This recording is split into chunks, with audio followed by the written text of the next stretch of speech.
Communiqué de presse. Faisant suite aux informations préoccupantes sur une probable présence de la farine de maïs contaminée par l'aflatoxine, substance toxique présentant un danger pour la santé humaine, le gouvernement provincial du Haut-Katanga, que dirige son Excellence Jacques Kiaboula Katoué, a organisé une série de réunions avec les représentants provinciaux des différents services techniques qui interviennent dans la chaîne d'importation ainsi que les services sécuritaires. Y ont pris part quelques membres du gouvernement provincial, les responsables de la direction des douanes et accises, de l'Office congolais de contrôle, la Fédération des entreprises du Congo, le responsable des commissionnaires en douane ainsi que les représentants des vendeurs de la farine de maïs. En vue d'appliquer sans faille les mesures prises par le gouvernement central via le ministère du Commerce extérieur, un rappel a été fait sur les 8 marques reconnues officiellement par le gouvernement zambien comme étant contaminées.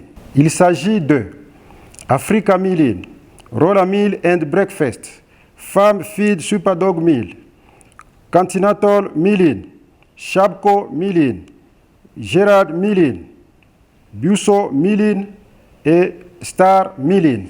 Dans le cadre de la mise en œuvre des mesures prises par le gouvernement central et dans le souci de protéger la population contre toute intoxication due à la farine contaminée par l'aflatoxine, le gouvernement provincial a pris les mesures ci-après.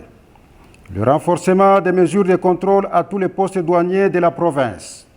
Le renforcement des patrouilles mixtes PNC et FARDC tout au long de la frontière avec la Zambie. L'interdiction temporaire d'importer les emballages vides de toute autre marque de farine.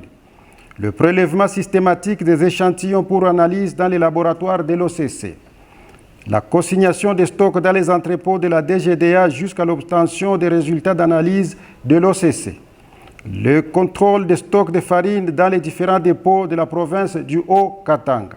Par ailleurs, le gouvernement provincial demande à la population de s'abstenir de consommer la farine des marques de fabrique et de commerce citées ci haut et d'informer l'autorité la plus proche sur toute activité suspecte tendant à reconditionner la farine de maïs dans les nouveaux emballages.